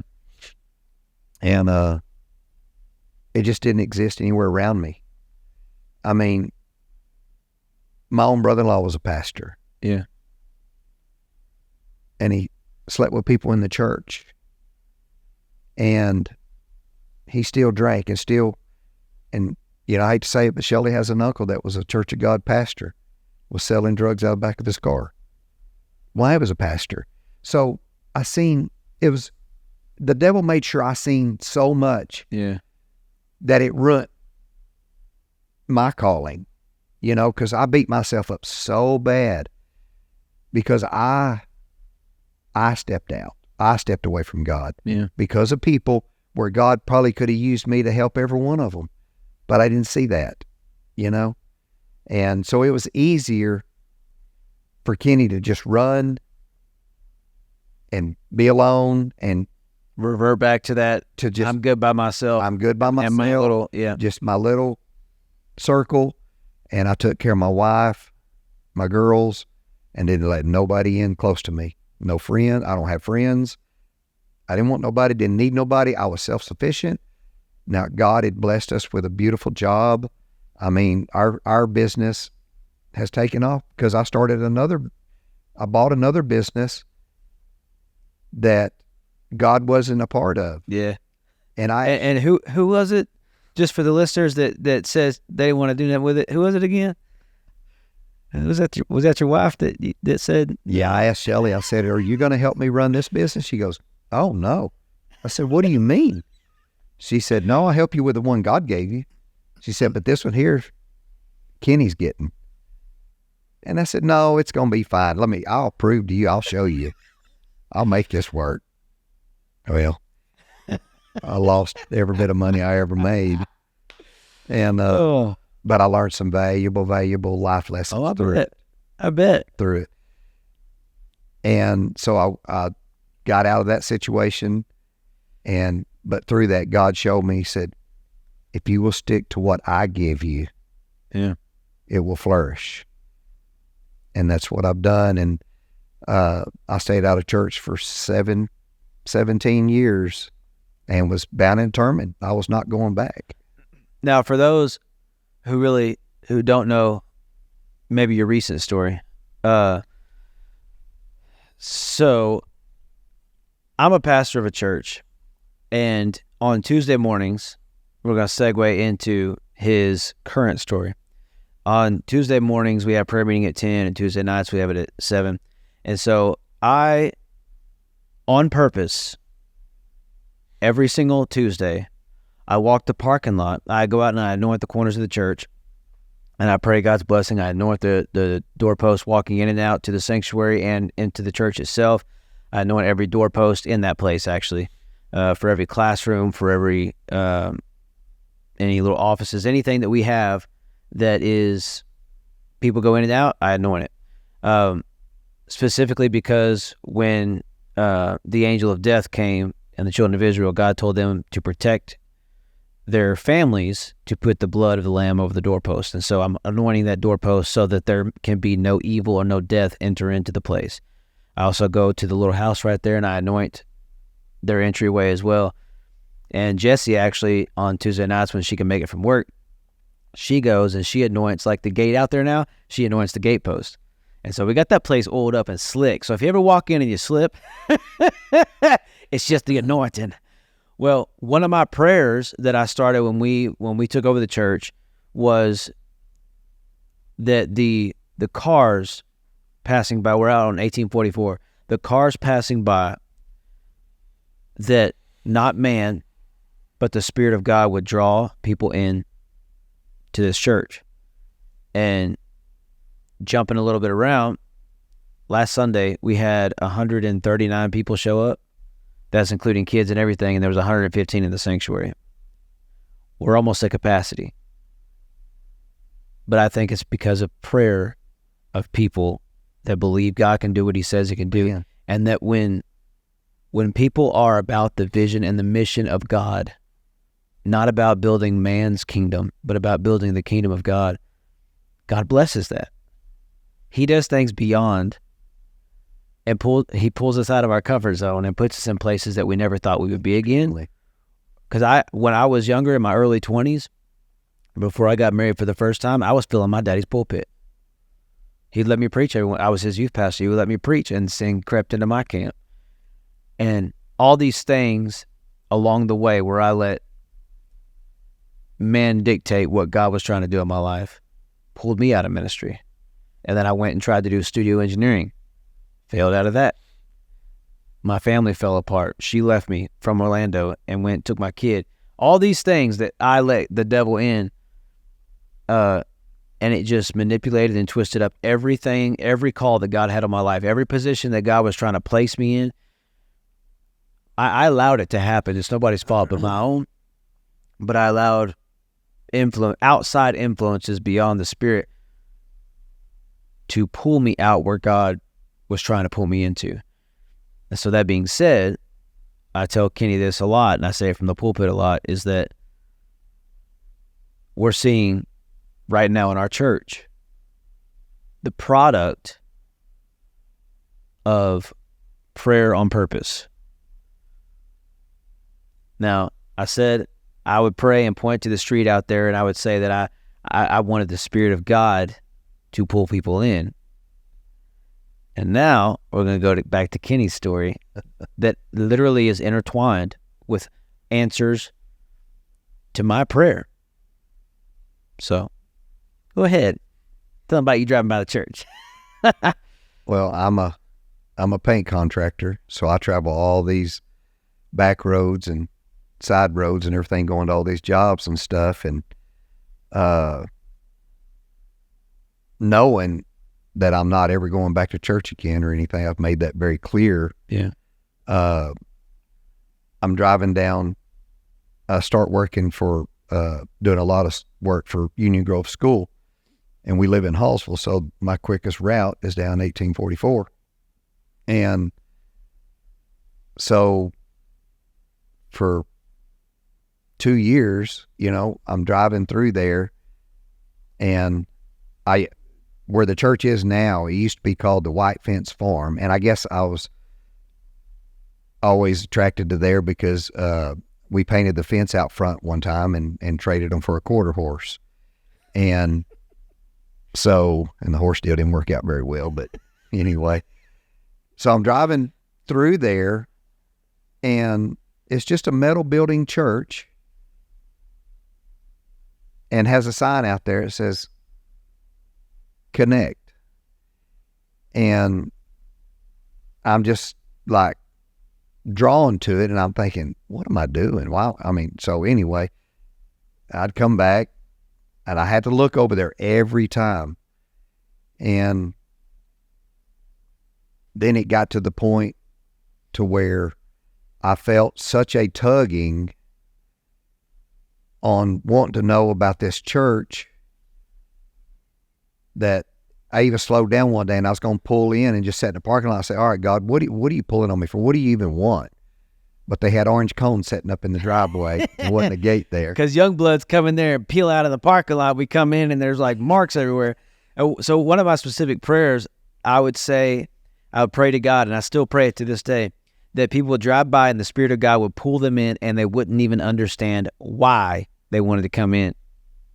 Yeah. And that was me, because I had no clue why I was drawn to this church. And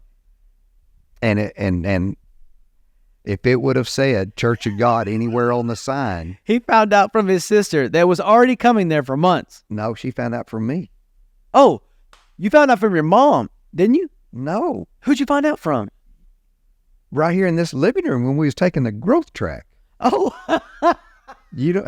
Me and my wife looked at each other and said, oh, this is Church of God? I didn't remember that. I didn't know that. But we were already hooked in. Hey, God had already.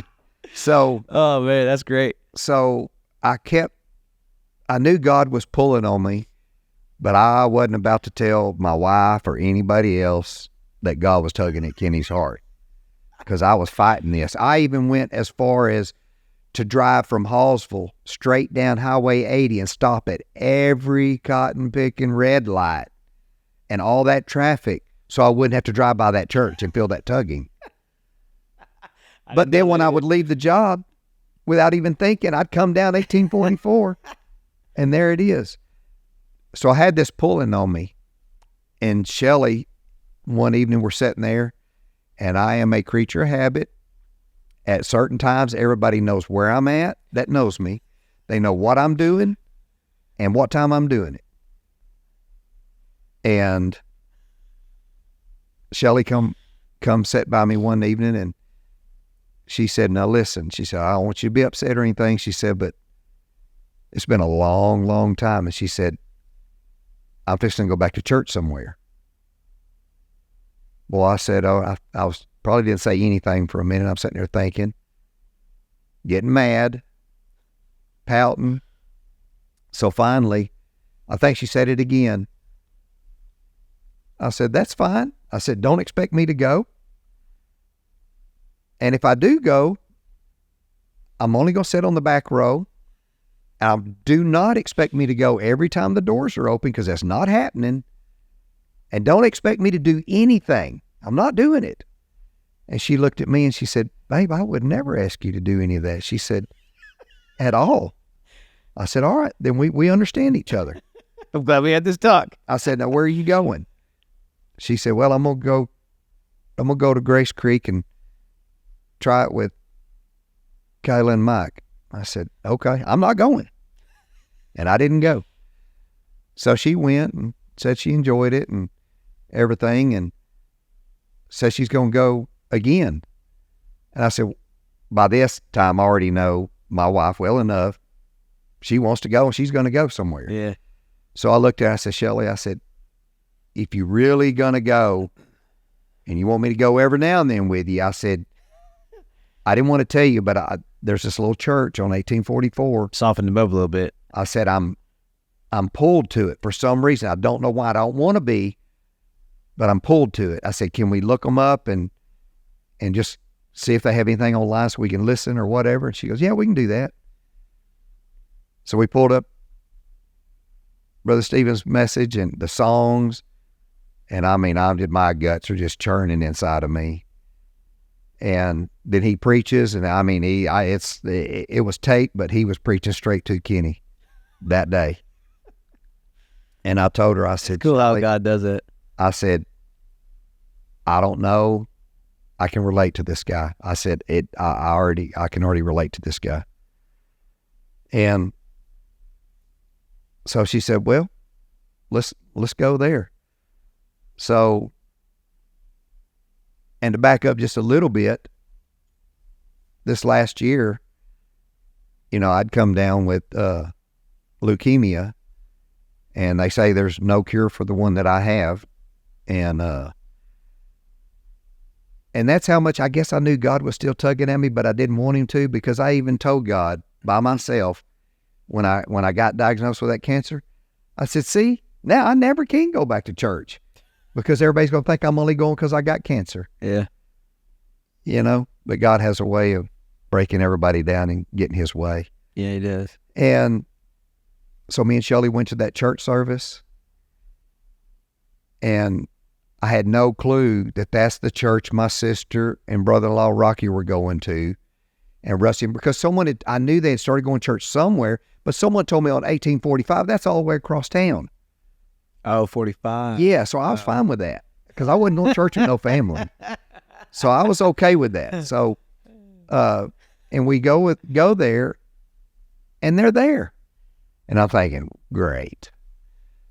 So we sat by them, and my brother's up there singing and goes into preaching. He gives the altar call, and I feel the most heavy tug. Every song they sang was about being healed from cancer. It was about everything that I needed in my life, renewing yourself. It was all his message, the songs, everything was that. I mean, it's like God set the service up for Kenny. Yeah. And I felt that pulling, and I said, going up there, there ain't no way. A new church. Service number one. Hadn't been in church in 17 years, first time ever back in,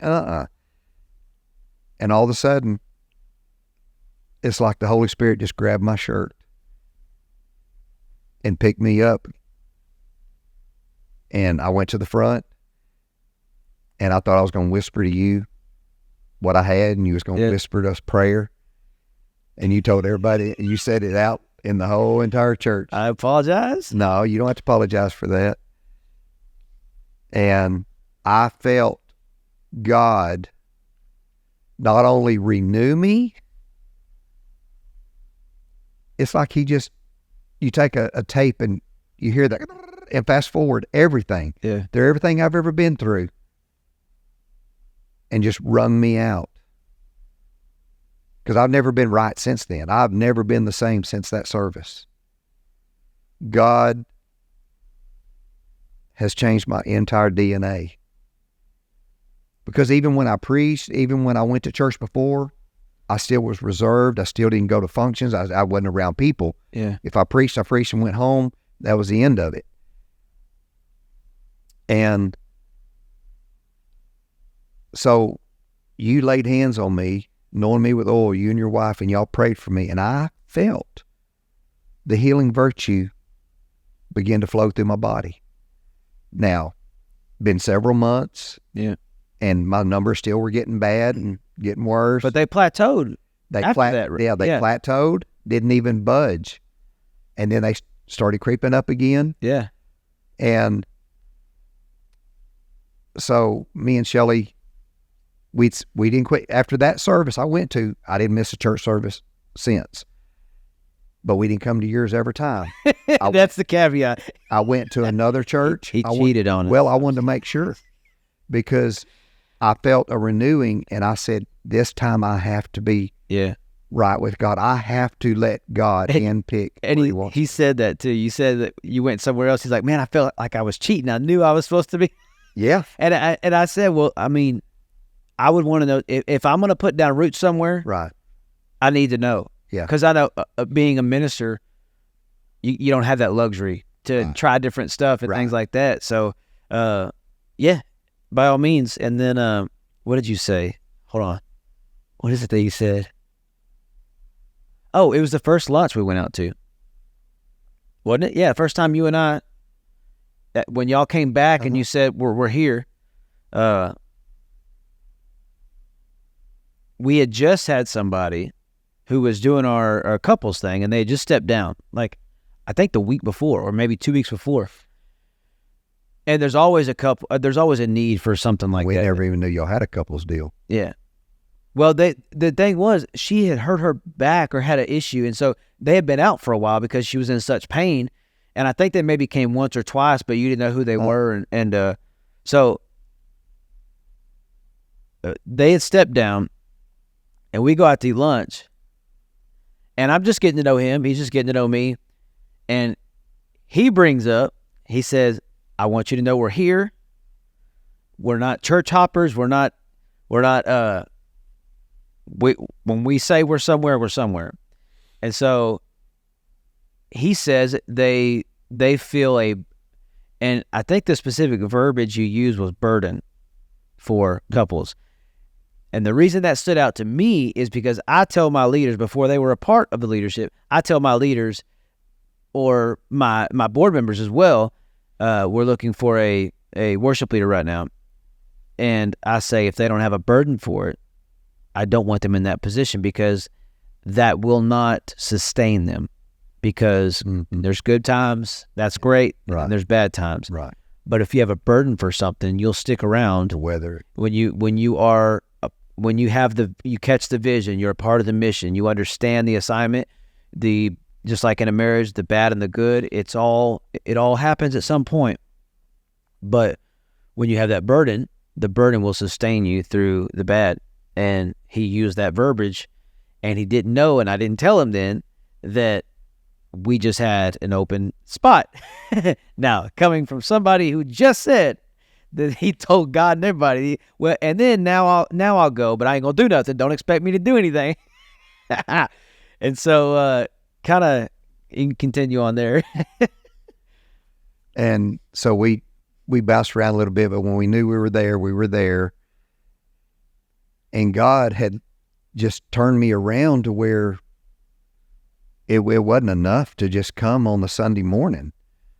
And so I come to the prayer meetings in the mornings, and, just got to, I don't know, I bet we wasn't there 4 times probably. And you talking about out of the norm for me. That's like, go ahead. I'm not gonna say anything to you. His wife, the pastor's wife, didn't get to come to church. She wasn't feeling well or something that morning. Yeah, that's what. And so now, before he says what he's gonna say, I get to church, or I'm headed to church by myself. And if you're part of our denomination, you know that I usually don't show up at any Church of God things because I don't like going if my wife can't go.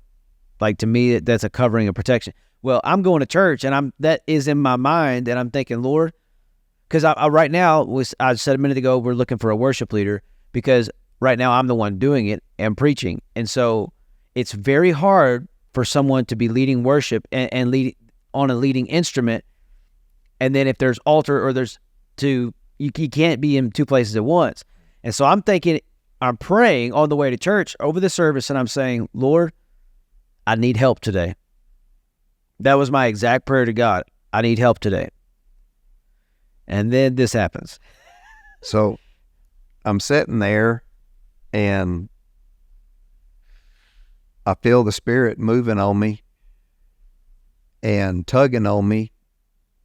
And we hadn't been there 4 times probably. Very new. Like people knew his first name. Right. That was about it. If they knew that. Yeah. And so the Lord spoke to me and wanted me to go up and say a few words and have people come down for prayer and healing. I said, Lord, there's no way. There's no way I can do this. And I kept fighting it. And he was going on with the songs and everything, and it was getting stronger and stronger.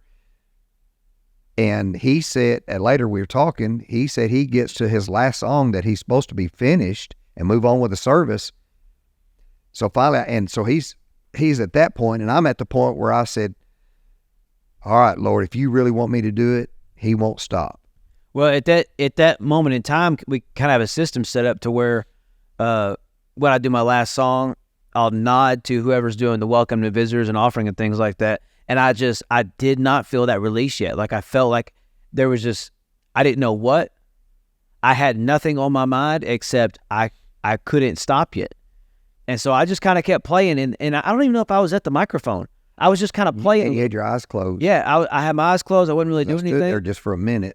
Oh, did you? So I got to where if I didn't get up, I was losing my breath at my seat. I was gasping for air because the Lord wanted me to do this, or I was going to faint, I guess.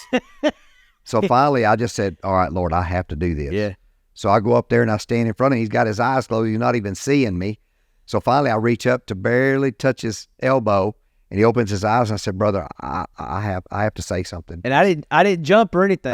This is an important part of the story. I did not jump because apparently we have a safety team, some safety people, and apparently they were shadowing him because like we said, nobody really knew who he was. And so, I mean, they're there to protect the pastor or whatever, because you never know who comes in the church. Our doors are open to anybody, so we got to be prepared for that to happen. And well, apparently he didn't do it by what was protocol. Right. I didn't know. That was what was told to him later, but he felt God had to tell him something. Now, he didn't really know the system there. You probably didn't know who to go to if you were supposed to, because you didn't know really anybody else either. Right. You just knew that God had something for you to say. And the guy told him later, he told me later, after the service, he met me in the parking lot, and he said, I was watching, and if you would have jumped, it would have been a whole different kind of service. Right. But I didn't. It was God. That's all. It was 100% God. He knew you had to say something. Right. And he knew I couldn't quit, because I could not take the service to the next place where I knew it needed to go. Right. I felt it needed to go, but I didn't have the capacity to do both positions. Right. And so he made it where you couldn't breathe so that you would. Yeah, that's amazing. And for me to even remotely get up and do that after 17 years of not even being in church, I was looking at some of the videos, actually this morning. I was editing down the one from last Sunday, because once we go on the live stream on the church YouTube channel, we leave it where it's worship and everything until like Friday or Saturday, and then we'll edit to where it's just the message. And one of those I went back and had clicked on was that exact service. Really? And I heard you start like, normally I don't do this. This ain't Kenny. You're setting them up because you're like, listen, I know I'm new here. This ain't me. Right. But it was 100% ordained by God. Like from start to finish, from my prayer in the car till I got to the church. Like it was all of his story led him up to be here.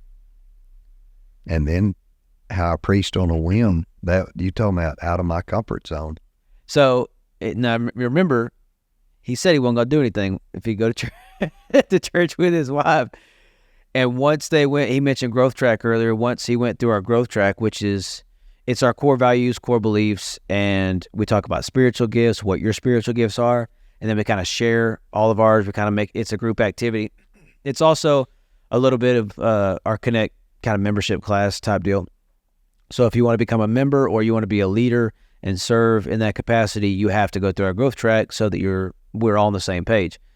And so they went through it, found out we were Church of God, and then what, your mom was talking about the church or something, and your sister was standing there that had been going longer than he has. Yes.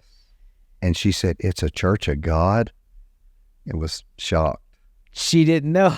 I don't know how to, which we didn't put it on the sign, but I mean, I mentioned it from the pulpit, I know. But so now, after they went to the growth track, and then we have a 90-day period where we make sure you're going to stick around. So as soon as that 90 days was up, we had a which we're going to do in September again, a membership service, welcomed y'all in, and your daughter and son-in-law at the same time. So that burden put you on my radar, and then we asked y'all to be. Now they're over our married group, and so for somebody who doesn't want to do much, he's doing a lot. Explain how I had to preach on a whim.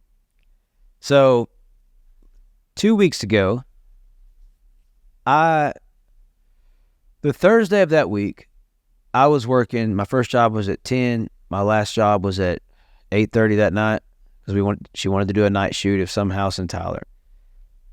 So I had zero time at all to do any sort of like actual sit-down meal.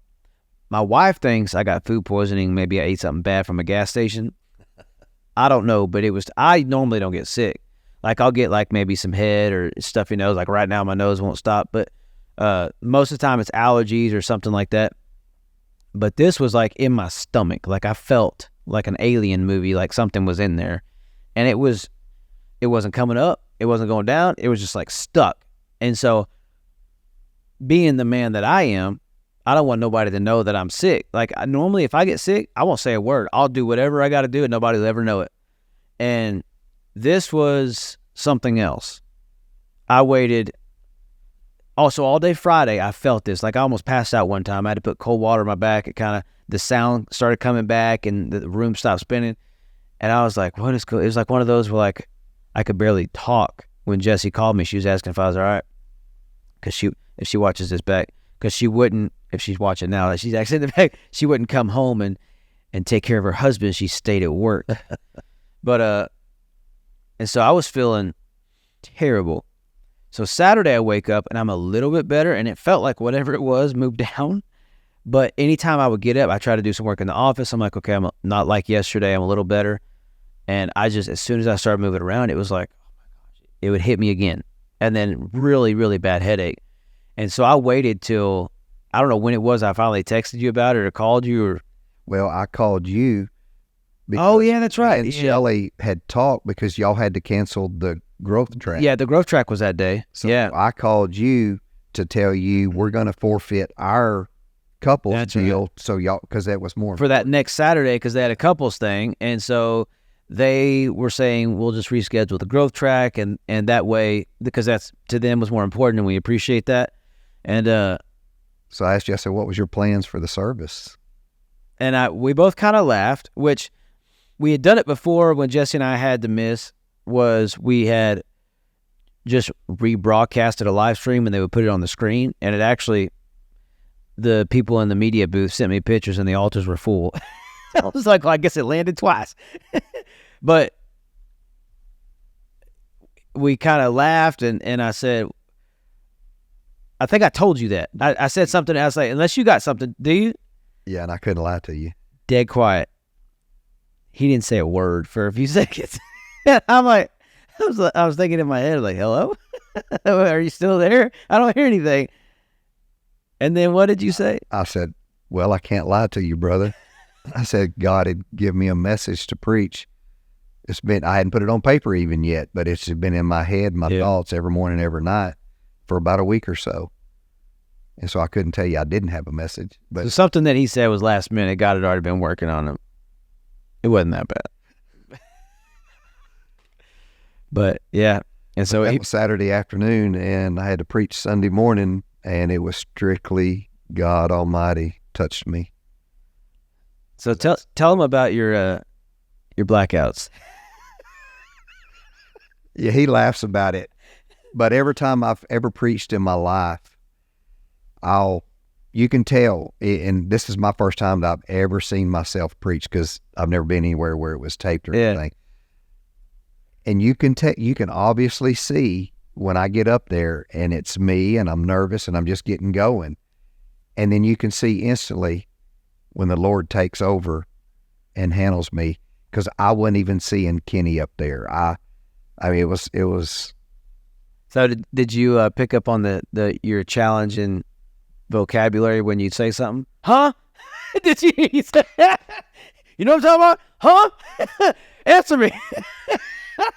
Like, get him, Lord, get him. That was a good service. And then he talked a little bit about his cancer.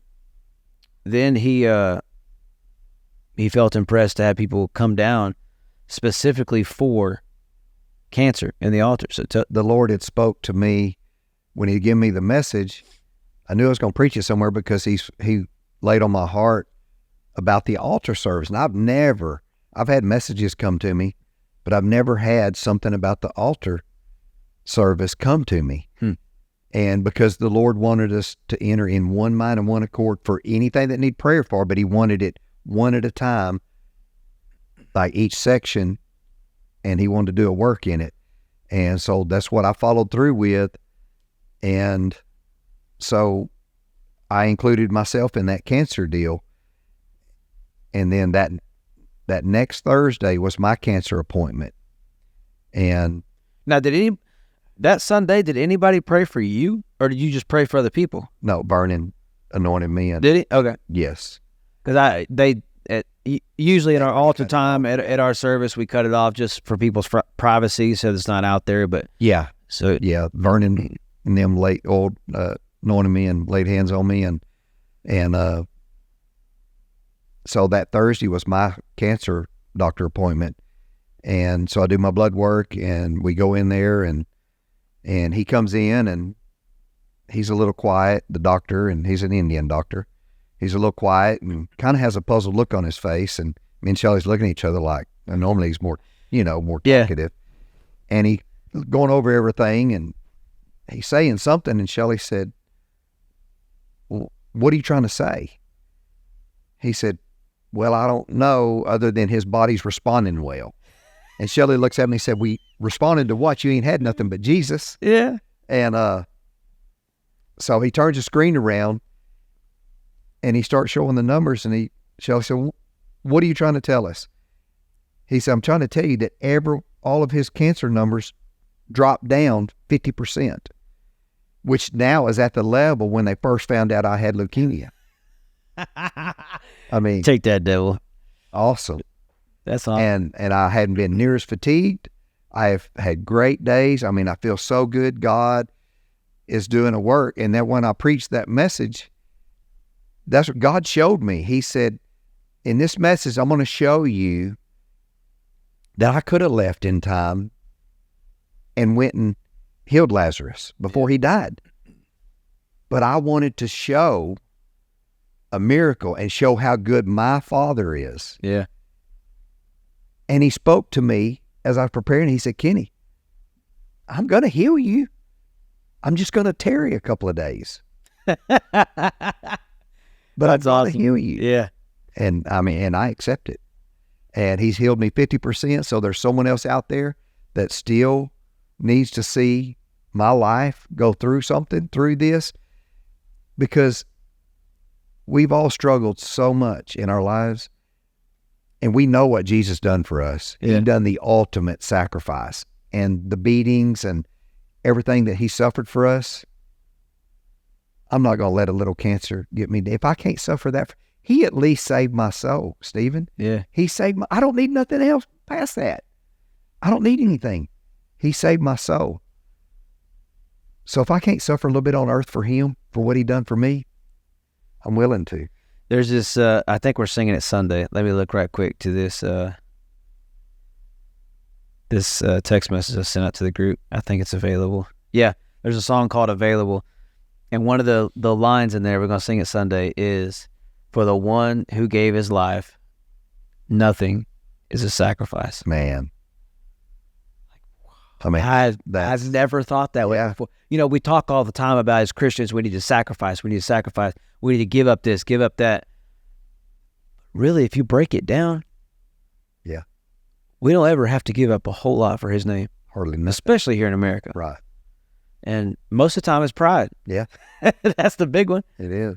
But so any more to the story? I mean, we let up literally the last 2 weeks. No, that's... So I want you to, just for a second,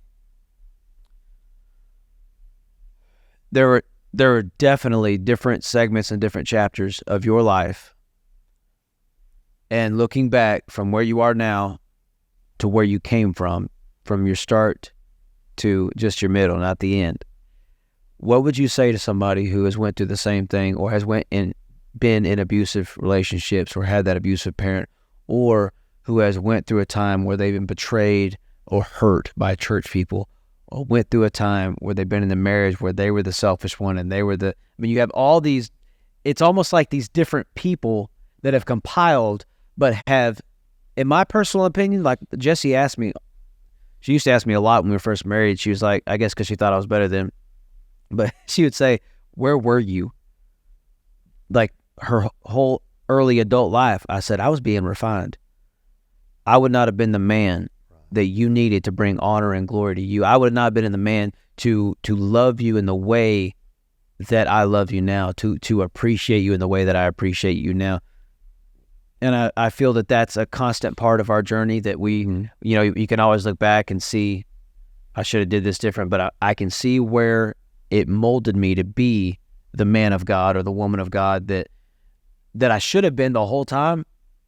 But I've got a hard head. Now, I don't have to learn lessons twice, but when I learn them once, I'll learn them real good. Yeah. So what somebody's watching right now or listening right now, what would you say to them as far as how they should be looking at it, or better yet, the hope that they can have, that even though they have doubts, even though they've been hurt, that not every church is the same, Right. and to not base their definition of God by people who's hurt you. Right. Yeah, because, you know, when I do look back at all the struggles and all the things that I went through, you know, I guess the Lord knew I needed to go through all that to get to the point where I am now, and even having the cancer to get me to the point where I say, all right, God, nothing on earth matters now. No one, no thing matters. My life has turned to the point to where, God forbid, but even if you turned away, my wife turned away, Kenny's not turning away. Yeah. I finally turned a leaf where God, going through all the things that I went through, and you know, I'm so sorrowful that I allow Satan to use people to keep me from God's work. But you know, I read something the other day, and God showed me that, Kenny, I'm never too early, and I'm never too late. So He's just on time. Yeah. And it was just a perfect time for Him to take me. I finally got to the point where I let go and let God. And I totally sold out to where now I want to help man that struggles. Yeah. If you struggle, before I looked for your struggles so I'd have an excuse to stay home and feel good about it, okay? Yeah. Now, if I see your struggles, I want to help you. I want to help give you whatever it takes, whatever I've been through. I want to help you get to that next level to where we can be strong together. And then God is wanting to put an army together. He is. He's doing it right now, that will stand for His name no matter what you go through, no matter what you suffer through. We're not turning our backs on Him. This is who Kenny is. And for once now, I can literally say, I'm back in God's will. Yeah. For my life. And something that you said that I've personally been a product of just in the short time that I've known you is that something very personal in my life that I was struggling with, that I talk about it, but I never had been vulnerable to somebody about it. And there was a time where I was, for some reason, the pull, talking about pornography, the pull was so heavy on me, and it kept trying to, I know some of y'all may think pastors are perfect, but we're not. It kept trying to pull me and pull me and pull me, and it was like a constant struggle every single day. Even if I wasn't failing, it was like it was there, Right. knocking at my door, saying, I know you can hear me. It's like a little kid. Tristan, when he was real little, I was in the bathroom, had the door locked because kids will walk in on you. And he's knocking on the door. What are you doing? What are you doing? His little hand coming. What are you doing? I mean, that's how it was doing. Like just trying to get in and find a way in, find a crack anywhere it could. And you quit going to church because of man. And you just said that you were willing to help. And he had a conversation with me. He came over one day. And it's just a testimony of what God has done in his life and where he has placed him, because I needed somebody to talk to about something that I didn't know how to talk to about. And it took him having to approach me another time where he was like, man, I don't, Very hard. how am I supposed to say this to my pastor? Right. But as soon as we had that conversation and I had a dialogue with somebody, this is the devil's game, pride and shame. And if he can get you to lock yourself out and seclude yourself from the herd so that you won't have accountability, so you won't let anybody in your life, he'll use anything he can to make you feel so ashamed that you feel that, oh, if I tell anybody or I talk to anybody about my struggle or my issue or my pain or my suffering, it may have been 20 years ago, it may have been last week. If I tell anybody, they won't look at me the same again. And I literally felt that in my heart, that if I as a pastor ever say that I have a struggle, even though I announce I have a struggle, but to say one-on-one I have a struggle, it was a different ballgame. And he waited 2 weeks to come. It was about 2 weeks? 2.5, 3. 2.5 weeks. And the time frame that he told me that was some of the hardest struggling I've ever had in my life. So let that be maybe a open door to some of you, that if God is prompting you to, and listen to me, this does not give you right to berate people with scripture and tell them how they're a sinner and dirty and they should be ashamed, because then you're being the devil's hands and feet. But that was some of the most, to me, it felt like for some reason it was the hardest struggle I've ever had. And it was weird. It was, it's hard to explain, but it was just like every single day, like I was just getting punched in the spirit. And then as soon as we had that conversation, you hadn't really said anything to me about it again since. And I told him, and this is what y'all need to understand. You need to have somebody in your life that you can trust, that will pray for you, that will be there for you, that reads the word, that knows the word and understands who God is and is led by the Spirit, so that if you have an issue, struggle, hurt, or pain, or you're in a dark season of your life, you can go to that person and you can be able to talk to them about the struggles that you have. Because I haven't told anybody since that day, and wasn't going to ever until you just announced it, but that was never leaving my lips. Well, and here's the thing.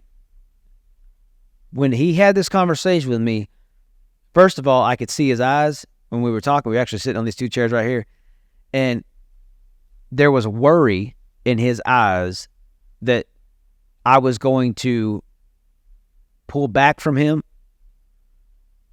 or it would damage the relationship. And the devil even convinced me that you would ask me to leave the church, which is a real struggle. I mean, that's a real I thought. didn't want to leave. And it really happens. Because when I came to the church, all I ever felt compelled was God wanted me to help you in some form or fashion. And he just wants me there to help you. I don't care if it's praying for people. He wants me to help you. If I preach every now and then, he just wants me to help you. You know, it's crazy. the very thing that stepped you out of God's will was what you're doing now. I know. But now it's God doing it. And I'm not looking at man because I want to help man. God does the, I'm telling you, man, God is so cool. But, and so what I did, when he came to me in love, and I could see the worry in his eyes that he didn't want to upset me. He didn't want me to feel like he was attacking me. He actually came to me with the posture of love. And what did that do? That helped me receive what God sent him there to say to me. He didn't come boldly. He didn't do nothing. He was just like, hey, he was like, you got a minute? Can we sit down and talk? Because I thought patching a hole in your wall. Yeah. I thought it was something about like his family or there was something going on. Because people do this to me all the time. They say, hey, you got a minute? I know immediately when they ask that, it's going to be about them. I never thought for a second it was going to be about me. But it was exactly what I needed in that moment. I have not had the pull since he had that conversation with me. I felt released too for you. And I'm not saying, well, yes, I am. I'm saying it's directly tied. Sometimes we ask for God's blessing, but we're not willing to release the burden of sin in our lives so that we can have the bandwidth to carry it. I'm not saying it's directly tied, but I'm kind of saying it's directly tied, is that I think it's no mystery that the church has exploded in the last few weeks like it has. And you actually said that, I think, in that conversation, that sometimes we will harbor sin or we will hold on to it, not to be in sin, but scared to let someone in to be exposed in that way. God can't fully do what his full work. He can't. If we cover it up, it remains an open sore. Yeah.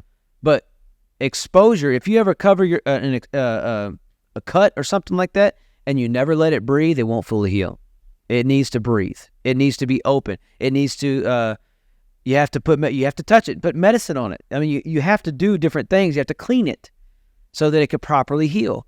There's nothing that will get infected faster than a wound that is not cleaned. And this was a wound in my life. Like some of y'all know my story. I used to be addicted to meth. Porn was a part of that world all the time. And so still to this day, and I tell my son this, porn is damaging to relationships. It's damaging to your mind. It's damaging to your heart. It's damaging to your spirit. And it leaves scars that, if not dealt with years later, it will echo into a new life you're trying to live in God. You may be saved. You may be walking with the Lord, but sinful nature is real. And so I told him this, and I want to challenge you this. If you've never opened up to somebody about your struggle, if they gossip, if you hear them talk about other people to you, they're going to talk about you to other people. So be very careful who you tell and open up to. But I want you to understand what I told him is I said, I want you to be that person for me that if I start struggling again, that I can come to you and not be judged, but be held accountable. Being held accountable and being judged are not the same thing. Two separate things. So I don't know if you're struggling. I don't even know why we got on that topic, but just if anything else, God's led you here, and I'm very selfish. God led you here for me because I really feel like that bondage has been lifted. I know it has. And it's weird. Like I saw, and it wasn't revealing, but they just had like massive boobs with cleavage. It's summertime, if y'all don't know, and you women dress like hookers. Sorry, I'm blunt. And I don't know who the person was, and I think it was on my business profile. They're probably a realtor or something, but they're like taking the picture up here, and it's just like I immediately went and unfollowed them. And when I see things like that, I have not clicked into, but I back out of. And I'm disgusted. You took a growth step. I did. Mm-hmm. I felt it. And it was, and all it took was an open conversation with somebody that I didn't really know that well. And it took me being obedient that I didn't want to be either. You know? But God does things. God will. He uses everybody. I was at prayer meeting before this even happened because I was struggling. God, how do I do this? How do I do this? And Howard got up from praying. Oh, yeah. And he looked at me, and it confused me at first. And he looked at me and he said, Kenny, I have a word from you, or for you. The Lord, what you've got in your heart, he said, it's okay to release it. And I mean, that's all that God put the seal stamp. So I knew. And then I remembered you had a hole in your wall. Yeah. And I wanted to fix it, and you didn't have to run off that day. And I just felt it was right. And I needed it off of my chest. So God used a kid putting their elbow through my wall at the house like 2 months ago. But God is good. God has a plan. And his word promises, he promises that everything, both good and bad, will work for the good of those who love the Lord. And you got any closing remarks or anything? I'm good, brother. I appreciate you letting me on. I'm excited for what God's doing. I'm excited that people that we're pretty close with at church but they're new to me for sure. Right. But they've come in and they just completely missed. And it reminds me of the way that like fabric is made, how it's intertwined. Yeah. And the tighter it gets, the stronger. Right. Nothing can be broken. Nothing can be pulled apart. I mean, my brother Mike is joining the church and involved, and I never preached a word to him. He just saw my life change, and he had to get a part of it. He had to come see what was going on. He did. Now, how many of your siblings are in the church now? All but my sister Sherry, and she's going somewhere. And she lives here in Longview, right? She does. Yeah. Yeah. So it's somebody who didn't want to go to. They only. It's funny. Twice a year, you saw each other, talk to each other, wouldn't say you love them, and now we're all loving each other every single Sunday, sometimes multiple times a week. Yeah. Bible study. Man, it's so good. Yeah. The last little note. If you don't know God, give your heart to God. If you've been hurt, if you've been mistreated, do not base your relationship or your definition of a church or the body that is the church on a moron that goes to a church. That's right. Well, brother, I appreciate you coming on. Thank you so much for having me. All right, make sure that if you are new to this channel, if you're watching on YouTube or Facebook or the group, we have a group of over 750 people. The YouTube channel now has over 1,300 subscribers. So if you don't know, go to the YouTube. You can do YouTube/Faith and Failures, and you can subscribe, as well as any links below that will lead you to podcasts, any link that takes you to an Amazon affiliate, or you can give a one-time or a monthly through PayPal that will go for the furthering ministry of the gospel. And this is a ministry. Also, if you ever want to come on the show, whether you believe like me or whether you don't, you have an open opportunity and an open door. You can email me at faithandfailures@gmail.com. Reach out to me if you're a Christian writer. I've had several writers on. I would love to interview you and platform you and lift you up and give people your information. Thank y'all. We love you, and we will see you next time. Faith and Failures Podcast.